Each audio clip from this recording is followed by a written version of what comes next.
In early 1942, engineers at the Detroit Arsenal gathered around blueprints lit by desk lamps.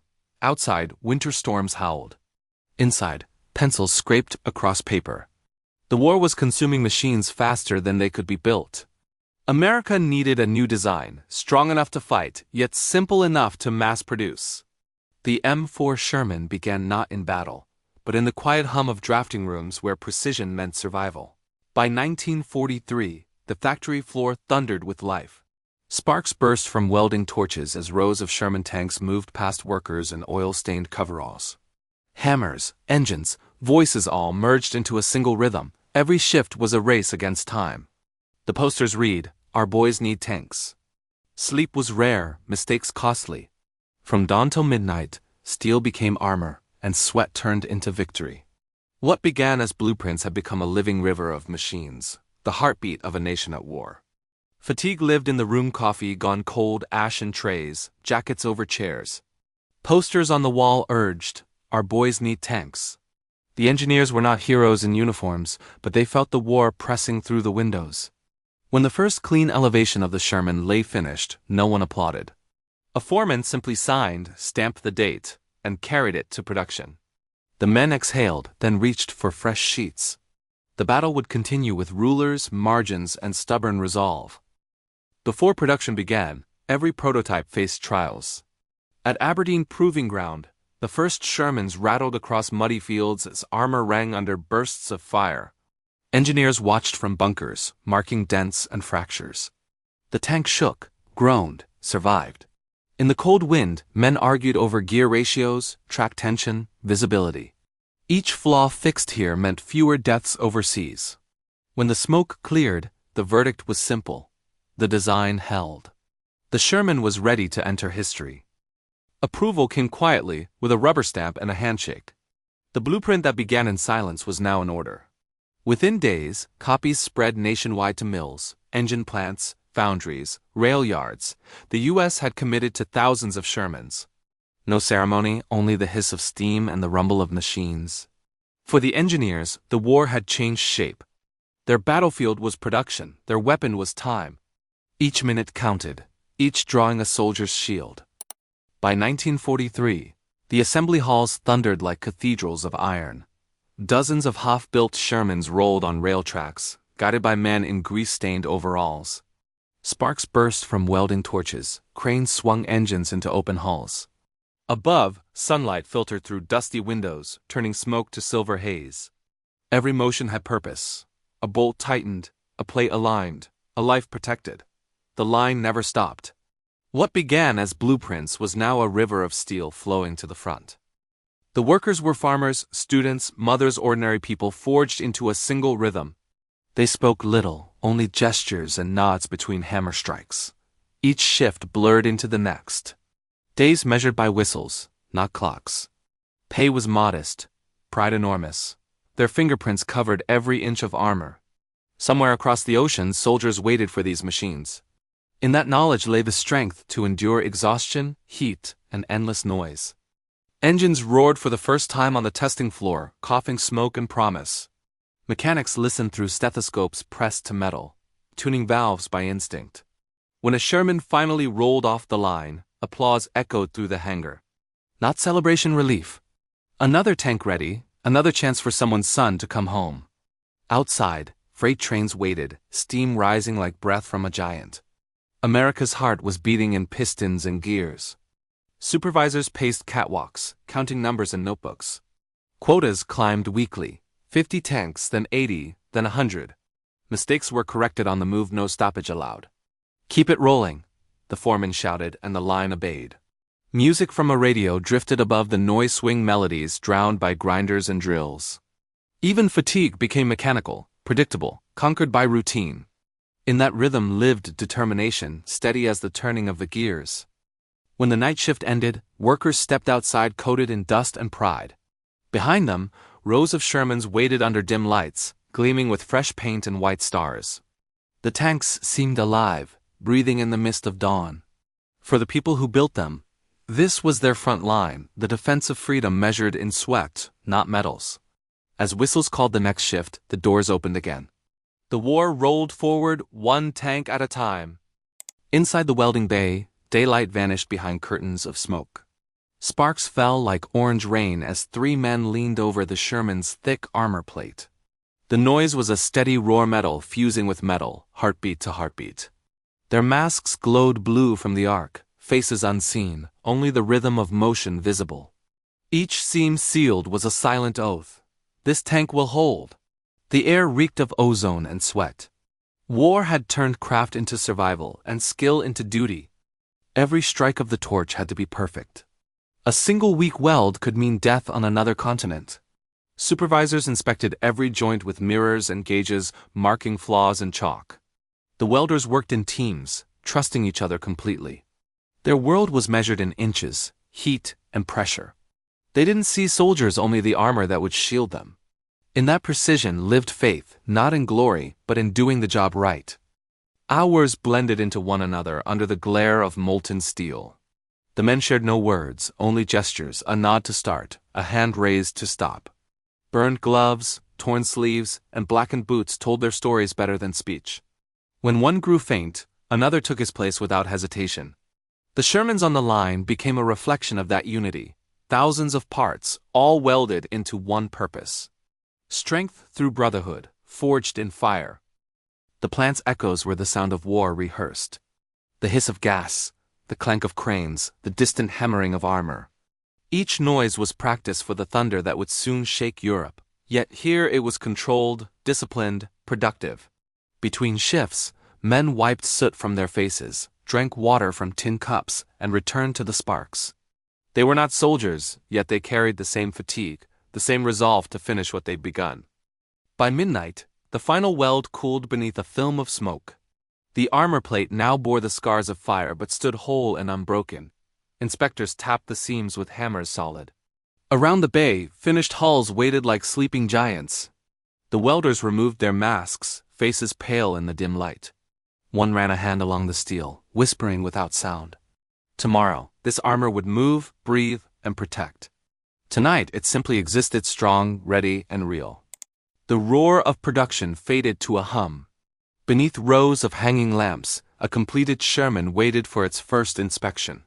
Engineers in hard hats moved slowly around it, clipboards in hand, tracing every weld, every bolt. Their pencils tapped against metal as notes filled the margins, torque too tight, hinge misaligned, track tension perfect. This was the quiet after creation, where noise gave way to scrutiny. The tank stood gleaming, patient, like a student awaiting judgment. Each inspector had his language pressure gauges, calipers, rulers worn smooth from use. They didn't see a weapon. They saw a puzzle of steel and oil. One man crouched to measure the gap beneath the armor skirt. Another checked the star painted cleanly on the hull. Sweat mixed with graphite on their fingers. Perfection wasn't the goal, reliability was. The Sherman didn't need to impress, it needed to endure. Every mark on the checklist was another life made safer. Behind the machines stood the people who built them. Welders lingered nearby, watching the engineers' movements in silence. If a flaw appeared, they'd fix it before the next whistle blew. The tank's success was shared, owned by everyone from drafter to janitor. When an inspector smiled faintly and signed the form, a small ripple of pride passed through the group. For a moment, the war felt far away, and the factory was simply a place of creation, not destruction. A foreman arrived, clipboard tucked under his arm, boots echoing on the concrete.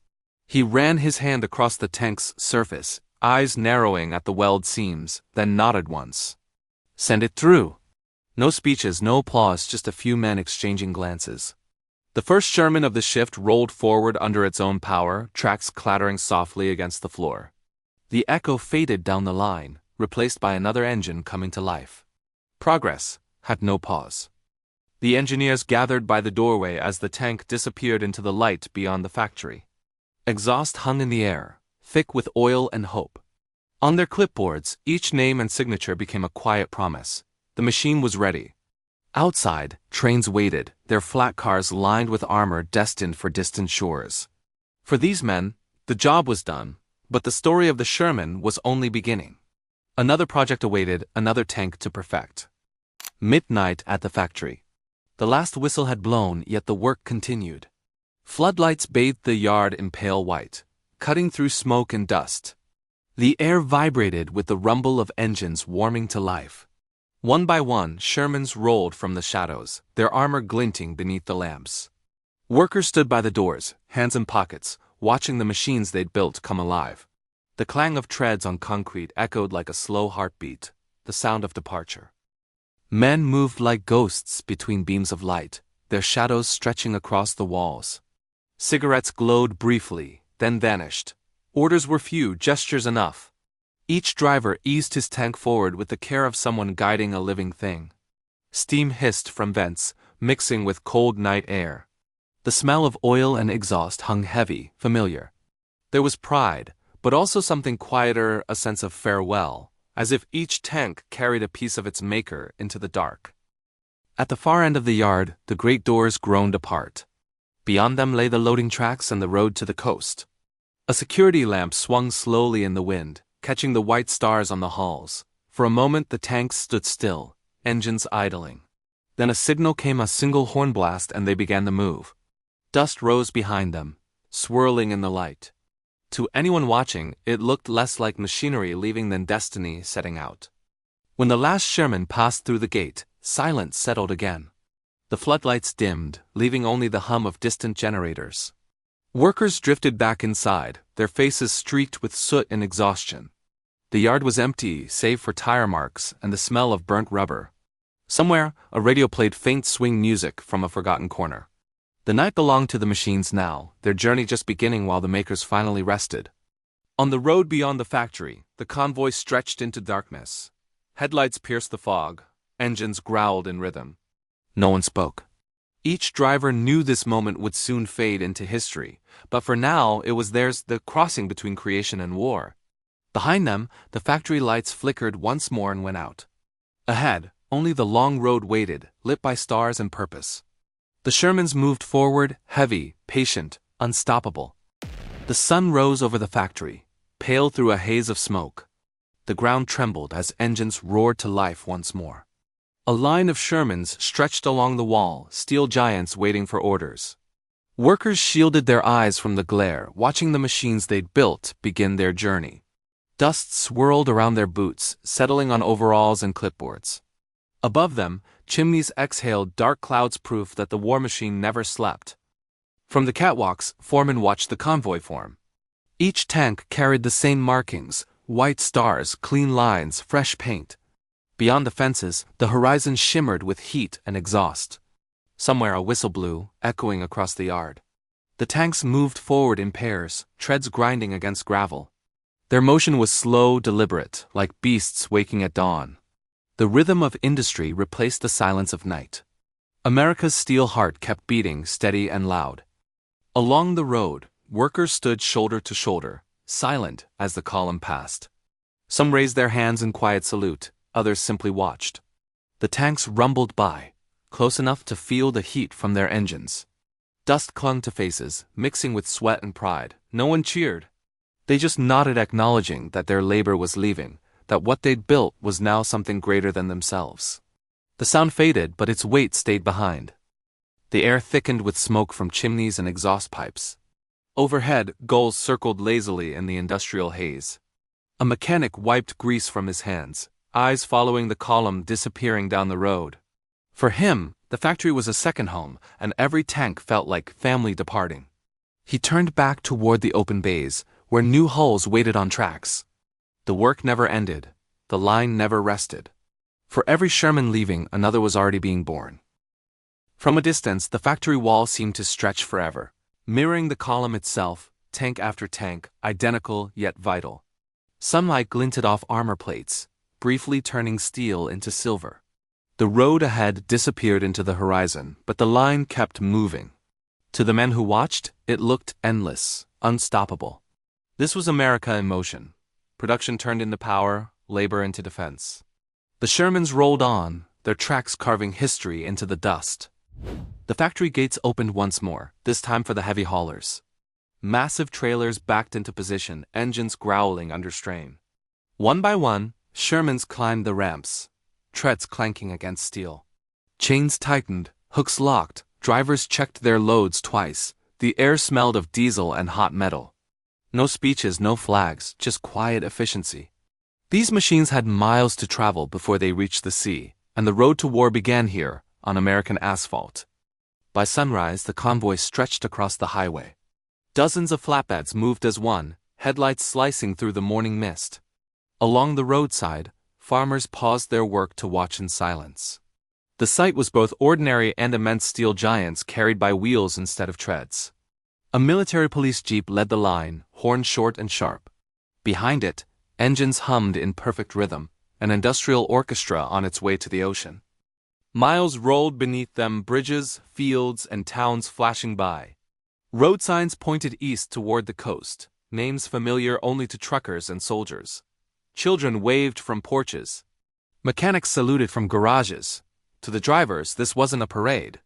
It was duty measured in fuel, distance, and time. Every mile meant one step closer to the war, one tank nearer to the front. Behind them, the land shimmered with heat, and the horizon stayed just out of reach.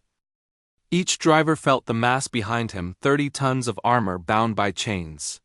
The trucks strained on hills, gears grinding, engines roaring in protest. Sweat dripped down foreheads, hands tight on the wheel. They couldn't see the battlefields ahead, but they carried them in pieces of steel strapped to their trailers. On long stretches of empty road, they found rhythm in repetition.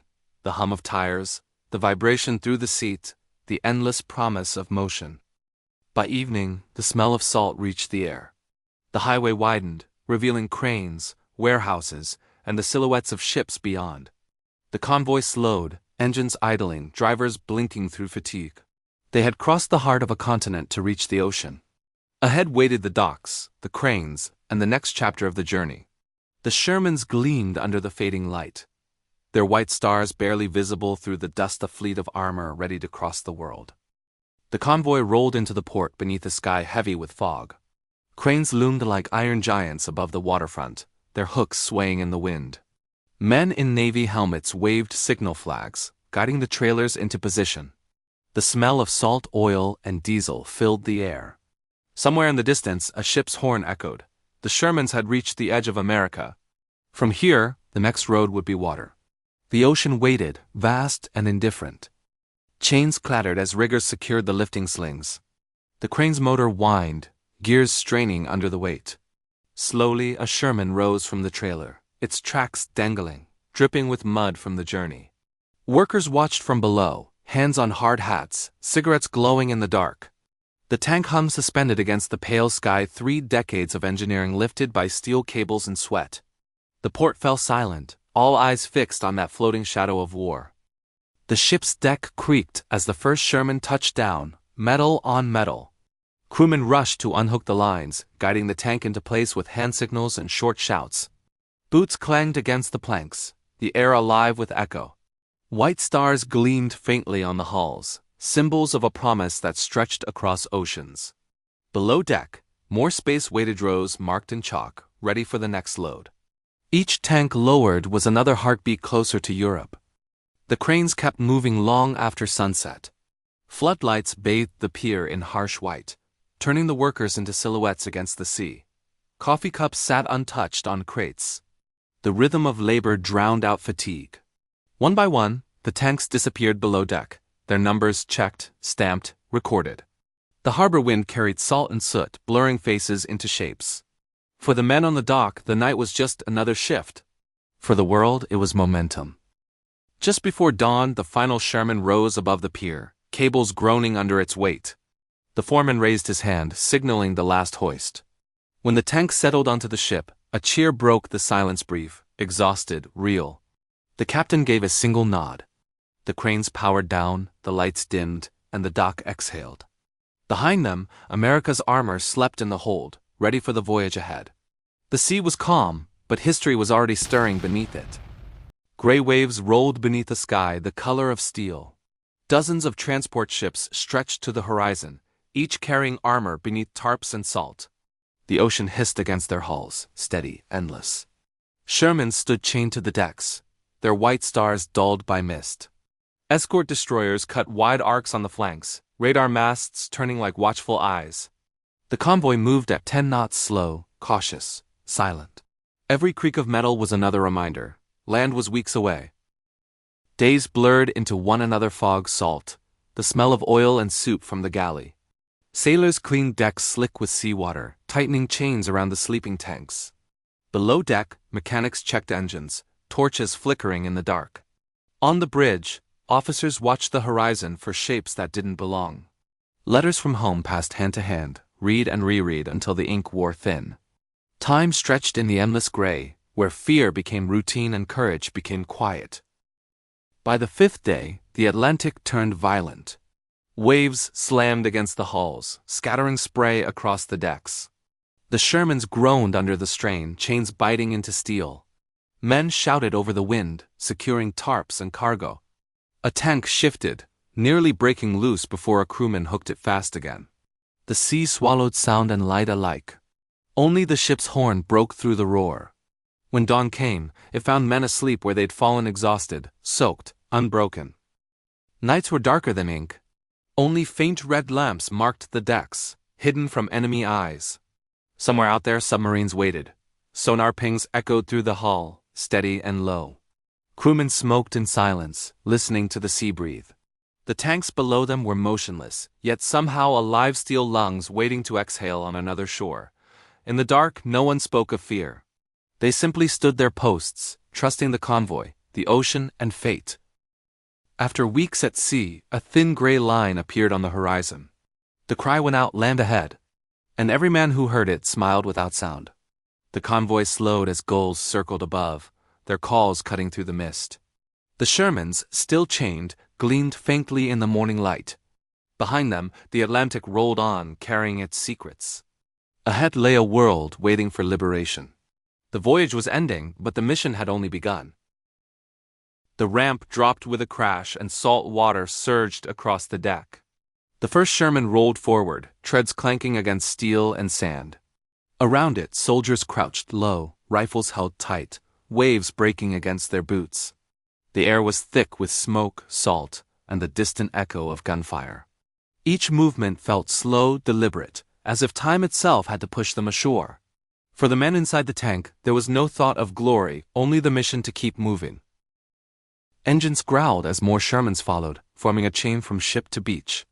Bulldozers cleared wreckage while crews shouted over the surf.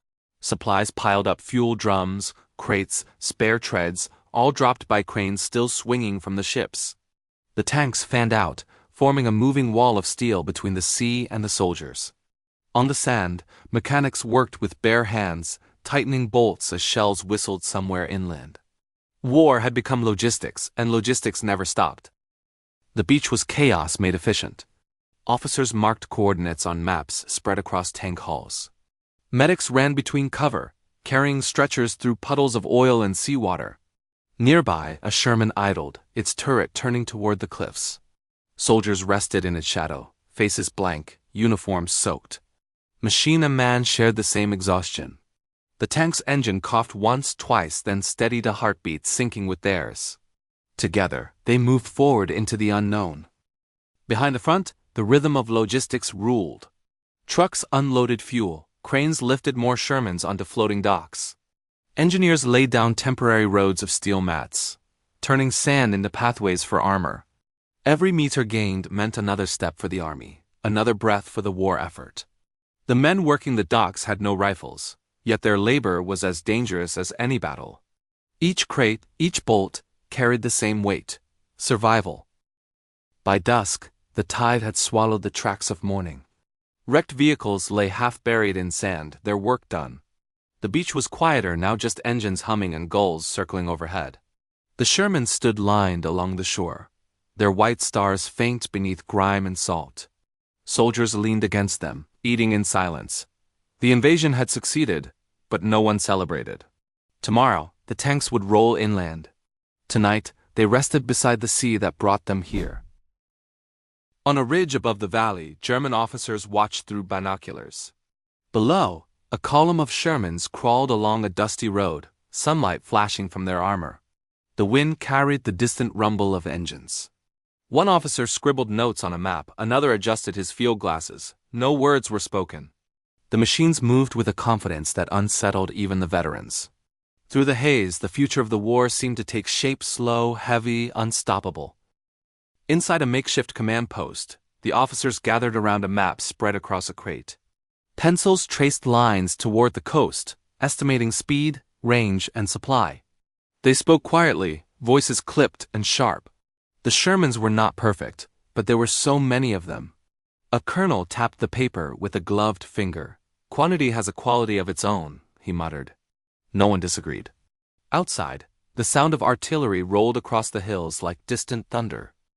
From the hillside, the column looked endless. The officers lowered their binoculars, faces pale beneath their caps. They had studied blueprints, intercepted reports, but seeing it was different. Dozens of tanks, identical, efficient, built faster than they could be destroyed. The war had turned into arithmetic, and Germany was running out of numbers. One officer exhaled slowly, then turned away. He knew what came next: retreat, regroup, delay.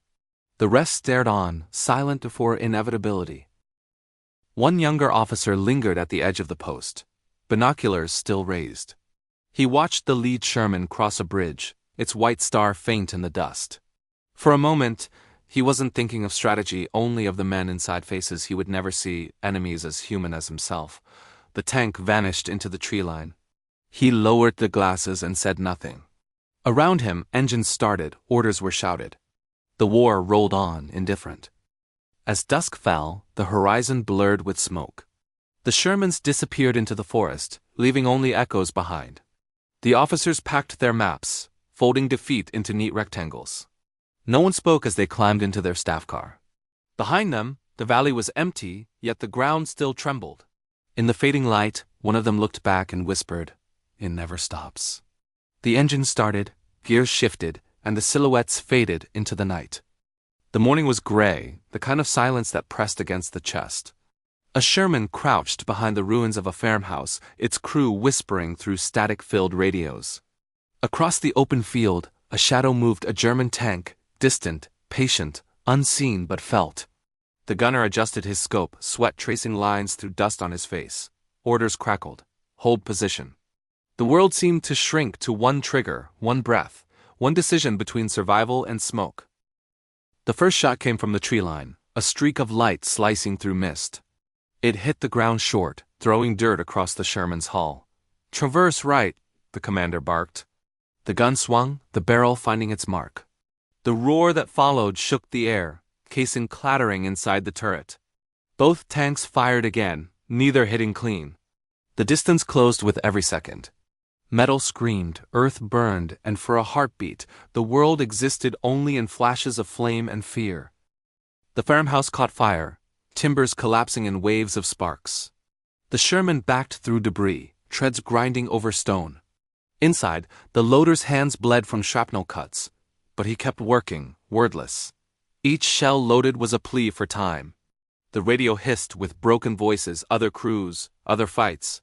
Through the periscope, the gunner saw movement, the enemy shifting position. "Ready," he muttered. The commander nodded once. Fire, recoil, smoke, and silence followed. Nothing moved. When the guns finally stopped, the air was thick with dust and oil. The Sherman sat still, engine ticking softly, turret turned toward the smoke.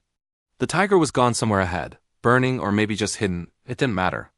The crew climbed out, faces pale, ears ringing. Around them, the ground was torn open, craters filled with rainwater and wreckage. Victory felt small, almost accidental. They had lived, and that was enough. The war would ask again tomorrow. By dusk, the field lay quiet again. The Sherman's engine cooled, hissing faintly. The men sat beside it, sharing canteens, saying little. The building behind them was gone. The road ahead, unknown. The tank, scarred and dented, looked less like a weapon and more like a survivor. In the fading light, its white star caught the last glint of the sun. Across the fields, smoke rose like ghosts. There were no heroes here, only endurance and the will to keep moving. The Sherman sat crippled beside a muddy road, one track torn loose and hanging like a broken limb. Mechanics crouched in the dirt, jackets stained with oil and rain. The front was miles ahead, but the sound of artillery still rolled faintly over the hills. A corporal barked orders, his voice hoarse from shouting. No one complained, They had done this before, too many times. The war didn't pause for repairs, it simply waited, impatient and cold. Dominoes of steel jacks lifted the hull inch by inch. Grease guns hissed, wrenches clattered against armor. The men worked wordlessly, their hands moving with practiced rhythm. One pried at a seized bolt. Another crawled beneath the chassis, half submerged in mud. Someone laughed once, short and tired, then went back to work. Around them lay boxes of tools, spare treads, ration tins. Theirs was not glory, it was maintenance. Keeping life in motion, one bolt at a time. The day stretched long and gray. Rain came in sheets, hissing against the engine deck. The crew didn't stop. A mechanic wiped his face with a sleeve, leaving a black smear across his cheek. The smell of burnt oil filled the air. Somewhere nearby, another Sherman rumbled past, heading toward the line. They didn't look up. Their world was this broken machine, its heart silent, its survival in their hands. Each turn of the wrench was an act of defiance. There were no spare parts, only solutions. A section of fencing became a makeshift lever, a torn belt rewound and stitched with wire. Someone muttered, "Good enough," and they all nodded. In war, perfection was a luxury no one could afford. The track was reset link by link, fingers raw and numb. The tank shuddered once, then roared to life, coughing smoke in triumph. The men grinned, tired and proud. Improvisation had beaten destruction once more. By nightfall, the Sherman rolled forward again, slow but alive. The mechanics stood aside, watching it disappear into the mist. They cleaned their tools in silence, packing mud into canvas bags. Behind them, the cratered field was empty except for footprints and oil stains. Tomorrow, there would be another call, another machine to mend. For now, they rested beneath the dim glow of a lanternman who built victory not with bullets, but with hands and endurance. Back in the homeland, the machines never stopped. The same factories that birthed the first Shermans now thundered louder than ever. Rows of half-built hulls stretched beneath skylights, steel glinting under cranes that moved like clockwork. Sparks fell in showers from catwalks. The air trembled with the rhythm of progress. Every hammer strike echoed across the nation, answering the front line's cry for more. The war demanded numbers, and America replied with motion, precision, and will. The assembly halls seemed infinite ranks of armor plates, turrets, engines, all marching toward completion. Foremen shouted over the roar of conveyors. Welders stood on ladders, their torches sketching light into darkness. Each man and woman had one task, one heartbeat, and a mechanical symphony. The Shermans grew in rows, identical yet vital. Outside, freight trains waited like arteries feeding a giant. The scale was beyond comprehension, yet every rivet told the same story. Persistence. Among the noise and smoke, humanity persisted. Women in overalls tightened bolts beside teenagers barely out of school. Old machinists guided them with quiet pride, voices drowned by grinders. Lunches were eaten on toolboxes. Laughter rose between shifts. On the factory wall, a calendar showed June 1944, just another day. No one spoke of the war directly, but it was there in every glance, every muscle strained to exhaustion. Each finished hull was another heartbeat toward victory. Outside the factory, trains groaned under the weight of armor. Inside, fresh steel arrived by the ton, melted, pressed, reborn. Nothing went to waste. Even scraps became parts for the next tank. The floor shook as engines were tested, smoke curling toward the rafters. Supervisors checked quotas, marking numbers on clipboards that read like battle reports. For every tank lost overseas, 2 more took its place. Industry had become America's army, and the front stretched from coast to coast. At night, when the sirens fell silent, the factory glowed like a city of fireflies. Workers leaned on railings, watching cranes rest above the sleeping hulls. The noise was gone, but the hum remained, the pulse of a nation that refused to stop. Somewhere far away, their work fought battles they would never see. They didn't need medals or headlines. The rows of Shermans waiting in the dark were proof enough that effort could become destiny. The presses thundered through the night, ink staining the air. Sheets of newsprint poured from the rollers, each one carrying the same bold words. Tank output breaks record. Editors leaned over proofs, pencils tapping margins. A photographer's image showed a factory floor glowing with sparks, men smiling faintly behind goggles. It wasn't victory yet, but momentum, a nation turning labor into legend. The front page would reach every diner, every porch, every soldier's pocket. Typewriters clattered like gunfire. Reporters shouted figures across the room, 3,000 this month, while editors trimmed paragraphs to fit the columns. Coffee cooled in half-empty mugs. On the walls hung maps dotted with red pins, tracing production east to the ports. The journalists weren't soldiers, but they knew their words carried weight. Somewhere across the ocean, someone would read these numbers, and no reinforcements were coming. Facts became morale. Ink became ammunition. An old journalist adjusted his glasses, rereading the headline aloud. America builds the arsenal of democracy. He'd written stories of droughts and elections, never of wars. Now he saw hope printed in columns of statistics and tonnage. To him, each number represented hands, faces, lives behind the factory gates. The miracle wasn't machines, it was people. He underlined the final line, production means protection. Outside, the hum of the city echoed the rhythm of the presses. Downstairs, the presses shook the floor. Paper rushed past like a river, folding, cutting, stacking in perfect rhythm. Workers shouted over the noise, feeding ink, replacing plates. Headlines blurred together, Sherman success. Factories double output. The smell of metal and oil filled the room. Bundles of papers dropped into trucks bound for the streets. In a war of movement, even information had to keep pace. By dawn, the miracle had a headline, and America had its proof. As the sun rose, delivery boys raced through wet streets, tossing papers onto doorsteps. In kitchens and cafes, readers unfolded the front page, steam from coffee curling above the ink. Photographs of tanks, workers, and cranes filled the frame. America in motion. For a moment, the war felt distant, almost manageable. The nation had found rhythm, purpose, identity in production. Outside, factories woke again, answering their own headlines with more steel, more sweat, more sound. In a quiet office far from the front, an engineer sat beneath a single lamp. Blueprints of the Sherman lay spread across the desk, edges frayed, smudged with graphite. Outside, the factory roared. Inside, only the soft scratch of a pencil. He adjusted his ruler, tracing the same lines he'd drawn years before. Each curve, each angle carried memory of deadlines, arguments, sleepless nights. Now those lines existed in steel across the world. The war lived inside the paper. His desk was cluttered with drafts, compasses, and worn notebooks. A photograph of a factory team sat in the corner, faces blurred from time. The engineer rubbed his temples, listening to the hum of fluorescent light. He had built something meant to protect, yet every success arrived with a cost. Reports lay unopened, marked confidential. He didn't need to read them. He knew what they said. Progress and loss shared the same handwriting, drawn in ink and iron. He reached for his slide rule, the metal cool beneath his fingers. Equations filled the margins of scrap paper, numbers looping into meaning. Every calculation was an act of faith that what he built would work, that it would endure. Around him, dust drifted through the lamp's glow like slow snow. He measured once, then again, precision his only comfort. In his world, truth existed in millimeters, not speeches.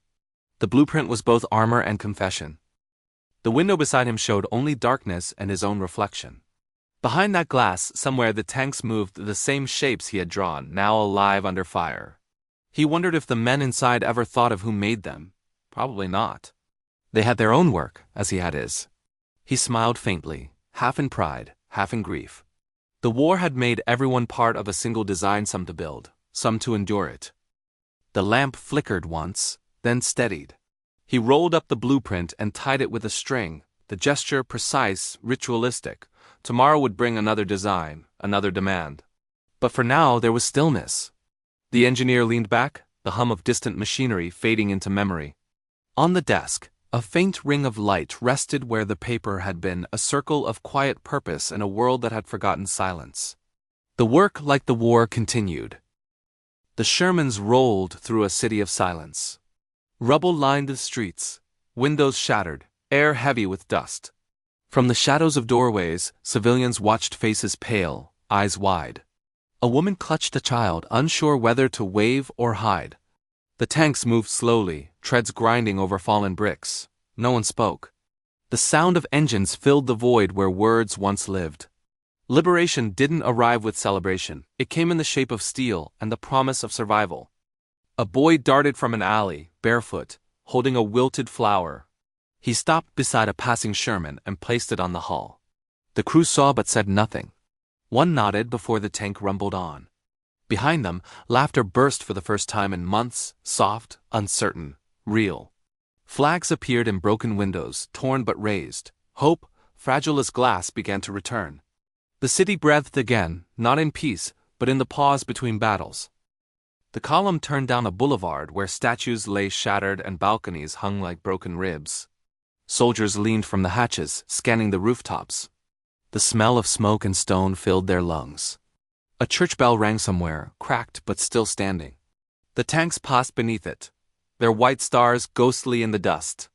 For the people watching, it wasn't victory, it was proof that something had survived. The war had taken much, but not everything. From upper floors, old men and women waved timidly, their faces lit by sunlight for the first time in weeks.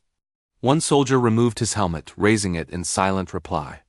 The tanks moved on, their shadows stretching long against the ruins. For a moment, the soldiers weren't conquerors or heroes, they were guests in a wounded world.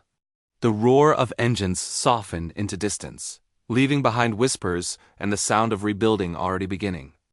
At the city's edge, the Shermans paused before the open countryside. Smoke curled behind them, the scent of liberation and loss intertwined. A commander checked his map, folded it, and gave the order to move. The tanks rolled forward once more, treads biting into fresh earth. Behind them, bells rang again, faint, distant, alive. The city was free, but the road ahead still burned with war. The column moved toward it, unflinching, as the dust settled on peace not yet won. The war had ended, but the echo remained. The great factory stood empty, its cranes still, its floors covered in a fine layer of dust. Shafts of light pierced broken windows, catching motes that danced like memories. The air smelled faintly of oil and metal, ghosts of labor that refused to fade.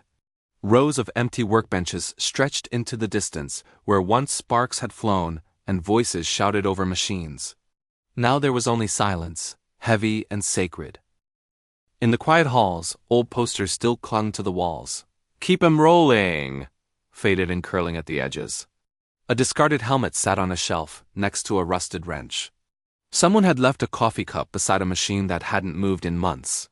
The place felt frozen mid-breath, as if the workers had simply stepped out for a moment and never returned.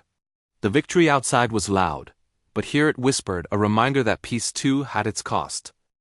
The assembly lines that once roared with energy now lay still, chains hanging slack, tracks cold beneath the dust. A pigeon nested where a foreman once stood, clipboard in hand. The emptiness was not decay, it was completion. The job had been done. Millions of tons of steel had left these gates, each piece a fragment of history. The factory had been a heart. Now it rested, its final beat echoing softly in the walls. Faint fingerprints marked the consoles, smudges of grease and graphite that no one had cleaned away. Each one a signature, anonymous and eternal. The men and women who built here were gone, scattered to peacetime jobs, farms, homes. Yet their work endured in the tanks returning from Europe, in the headlines, in the silence itself. The machines they made had stopped moving, but the memory of their hands remained, steady as the rhythm they once kept. Outside, the smokestacks no longer bled fire. The sky above the factory was clear for the first time in years. A caretaker locked the main gate, pausing to look back once. Inside, the rows of dormant cranes stood like monuments. The noise of war had faded into history, but its architecture still stood vast and quiet. America had built not just weapons, but endurance. Now at last, the machine could sleep, and the silence was its triumph. Deep in a government building, long after the war, a clerk unlocked a quiet room. Rows of shelves stretched into the shadows, lined with rolled blueprints bound by faded string. Dust floated in the still air, catching light from a narrow window. On each label, dates and numbers, bare, efficient, untouched for years. At the center stood a single table, a blueprint spread open like a relic. M4 Sherman, 1942. The war had ended, but its lines remained ink that outlived fire. The archive was a different kind of army, one made of paper, numbers, signatures. Every drawing was a map of thought, a frozen moment when design met need. Engineers' names, typed neatly in corners, had long faded. Yet each curve and angle still spoke of urgency, of a nation racing against time. The blue ink had turned gray, the pages brittle, but the intent was alive. These were not just documents. They were blueprints of courage disguised as work. A young archivist entered, gloved hands careful not to tear the edges. She catalogued each tube, each folder, unaware that she held the foundation of victory. The files whispered as she turned them names of parts, measurements, serials. There was no glory here, no medals, only precision. History had a sound, she thought, the rustle of paper. Outside the city moved on, but inside this room, 1944 never ended. The war slept between the folds of vellum. Some blueprints bore stains, coffee rings, thumbprints, hurried notes scrawled in pencil. Adjust 3 millimeters. Urgent. Tiny artifacts of human haste. The paper cracked softly as it unrolled, revealing the lines of a machine that had shaped history. The archivist paused, tracing the title block, M4 Sherman. She wondered if its creator had imagined this, his work preserved longer than his name. Outside, the world built new wars, new machines. But here, the ink still spoke. At the back of the archive stood a cabinet marked declassified. Inside, a final folder contained photographs, factories, faces, tanks in motion. The archivist hesitated, then closed it gently. Some history didn't need retelling. It only needed remembering. She turned off the light, and the room fell into shadow again. In the dark, the papers waited rows of silent witnesses to an age when ideas became armor, and pencil marks could change the course of the world. At dawn, the last M4 Sherman stood by the gates of the factory. The rising sun caught its armor, turning gray steel into silver. No banners, no music, only wind through the empty yard. The war was over, but this machine remained, a monument to labor and resolve. Birds perched where riveters once stood. The tank didn't move, it didn't need to. Its purpose had been fulfilled. What was once a weapon now belonged to history and to silence. The surface of the Sherman bore the marks of time scratches, dense, a faint layer of rust. Yet beneath it lay stories written not in words but in effort. Every bolt had a name behind it, every weld a memory. The factory workers, the engineers, the soldiers, they all existed here, fused into the steel. The tank had crossed oceans, survived storms, and now stood still. It was no longer an engine of war, but a mirror of what endurance could create. In the stillness, there was victory not of armies, but of creation itself. The Sherman was never perfect, yet it endured, outlasted, and adapted. Like the people who made it, it was flawed and relentless. The noise of production, the chaos of battle had faded into one truth. Survival is its own kind of triumph. The wind moved through the open gate, carrying with it the faint echo of distant machinery, like a heartbeat that refused to die. Inside the shuttered plant, the smell of oil and iron still lingered. A single blueprint remained on the wall, edges curling, the words M4 medium tank barely visible. Someone years ago had written in pencil, good enough. It was, history would prove it so. The Sherman had outlived its critics, its wars, and perhaps even its necessity. The factory was gone, but the idea that strength could be built by ordinary hands remained immortal. As the sun climbed higher, light filled the yard. The Sherman stood framed in gold, silent yet alive in memory. Time moved on, new wars, new machines, but this one stayed, unchanged, patient. Somewhere a camera clicked, capturing its final portrait. Decades later, viewers would see it, and not just a tank, but a story, of invention, endurance, and humanity beneath the armor. The image faded to black. The world exhaled. History at last was still.